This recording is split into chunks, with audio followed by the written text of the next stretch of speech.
Paul's first letter to Timothy. Paul spent many years traveling about and starting new churches, and he developed a large team of co-workers in this mission. Timothy was one of these. Paul was once in the city of Lystra, and he met Timothy's faithful mother and grandmother, and he was impressed by Timothy's passion and devotion to Jesus. And so Paul mentored him for many years and eventually started sending him on missions to different churches. And so when Paul got word about a group of leaders who infiltrated the influential church in Ephesus, they were spreading incorrect views about Jesus and what it means to follow him, he sent Timothy to confront these leaders and restore order to this church. So after Timothy arrived there, Paul sent this letter to follow up and instruct him on how to fulfill this mission. The letter has a really cool design. There's an opening and closing commission to Timothy to go confront these leaders and their bad theology. And then these surround two large central sections that are full of really practical instructions about the problems that Timothy faced in the Ephesian church. And then finally, all these sections are linked together or concluded by a series of 3 poems that each exalt the risen Jesus as the King of the world. Let's dive in and you'll see how it works. Paul opens by recalling how he sent Timothy to Ephesus to confront these leaders who were spreading their strange teaching.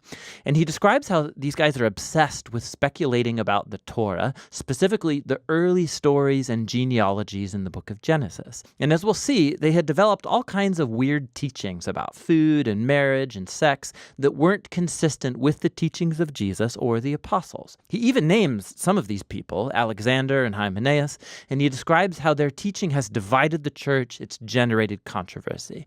And Paul says this is actually the first clear sign that their teaching is distorted. When genuine Christian teaching is done, it's faithful to the way of Jesus, and it results in love and genuine faith. And he says the purpose of the Torah anyway isn't to fuel speculation. Rather, its purpose is to expose the truth about the human condition, as it did for Paul. Correct teaching about the Torah will lead people to see the grace of God revealed in the Messiah, who came to save sinful, broken people. And so Paul closes here with a poem that honors King Jesus over all, and he calls Timothy to shut these men and their false teaching down. He then addresses very specific problems in this church caused by the false teachers. First of all, he calls Timothy to hold regular church prayer gatherings, to pray for the governing leaders of Rome and for peace. Because peace in the land, it creates an ideal setting for Jesus' followers to keep spreading their message about the God of peace, who wants all people to be saved, the God who sent Jesus as the only mediator to give his life as a ransom for all. In contrast to the false teachers, Paul reminds Timothy that God wants to rescue the whole world, and prayer is going to keep this at the forefront of their minds. Paul then addresses problems related to men and women who are being influenced by these corrupt leaders in Ephesus. So he first shuts down a group of men who were getting drawn into angry theological disputes started by the teachers. He says these guys should learn how to pray. Then he confronts a group of wealthy women in the church who were treating the Sunday gathering like a fashion show. They were dressing so upscale that they would shame most of the other people who couldn't afford such a wardrobe. And not only that, but some of these women were also usurping leadership positions in the church, and they were teaching others the bad theology of the corrupt teachers. And so Paul shuts these women down. He says they should not teach or lead in the church. And then he goes on to explore the story of Adam and Eve and the serpent from Genesis chapter 3. Now, this is one of those sections in Paul's letters where, like Peter said, he's kind of hard to understand. There are many different views about what Paul meant here. Some think that Paul is prohibiting women from ever teaching or leading men in any church, and that his comments about Adam and Eve are about how God has ordered that only men should be leaders in the church.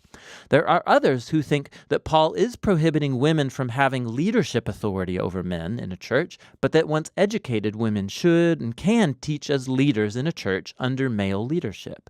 And there are still others who think that Paul is only prohibiting these women in Ephesus, and that his comments about Adam and Eve are a comparison of how these women have been deceived by the false teachers. Whichever view you take, Paul is clear that these Ephesian women need to come under Timothy's leadership and get a proper theological education. And the goal is to help them grow so that they could one day become like the outstanding female ministers that Paul mentions in his other letters, like Phoebe or Junia or Priscilla.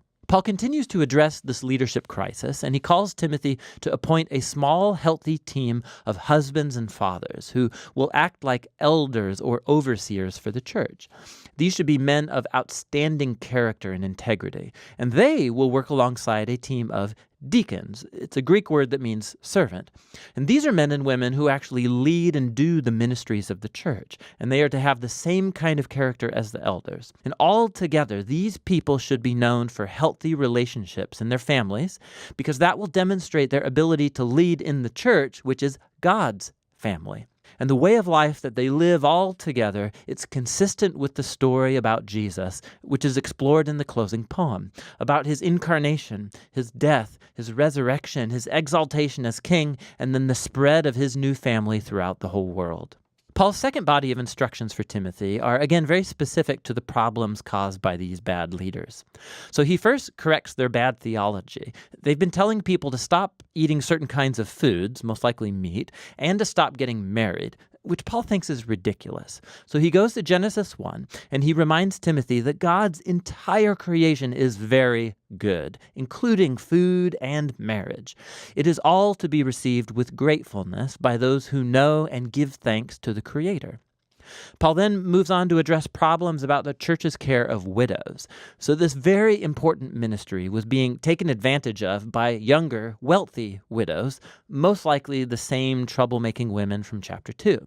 They would sign up for the church's support, but then spend their days sleeping around, spreading gossip, and damaging the church's reputation in the city. Paul is having none of it. He says that only older widows that have no other family support qualify, and for these, the church should show the love and generosity of Jesus. Paul then addresses problems among some older men in the church, and Timothy is to respect their age but not their misbehavior, which seems to be alcohol-related. They're damaging the church's reputation in Ephesus. And so Timothy is in love to confront them and have them step down if they're in leadership. And then Paul adds this interesting side note that this doesn't mean that Timothy himself should never drink. Given his stomach problems, he should probably have a glass of wine each night with dinner. Paul then addresses a problem among Christian slaves. Some of them were disrespecting their Christian masters. And so, yes, the gospel creates equality among Jesus' followers. However, Paul thinks that equality needs to be implemented in a strategic way that doesn't compromise the mission and witness of the church. If Christians become associated with slave rebellions, they are compromised. The Christian transformation of the Roman household had to be implemented strategically so that their neighbors could be persuaded and not repulsed by this new vision of God's family. Finally, Paul closes the letter by calling Timothy again to confront the corrupt leaders. Paul here exposes their motives to make lots of money by accumulating followers and then charging them all high rates for their teaching. These teachers betray Jesus and his message of contentment and simple living.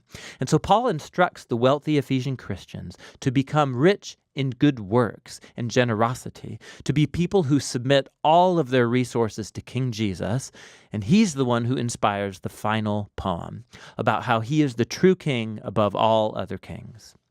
1 Timothy is a really important letter. It helps us gain a holistic vision of the nature and mission of the church. So what a Jesus community believes will directly shape how that community lives and behaves in its city. And so its theology, its beliefs have to be constantly critiqued and formed by the scriptures and the good news about Jesus. And how the church is perceived in public is also very important to Paul. Christians should be known as people who are full of integrity, known for good works, known for serving the poor and the most vulnerable, all out of devotion to the risen King Jesus. And that's what 1 Timothy is all about.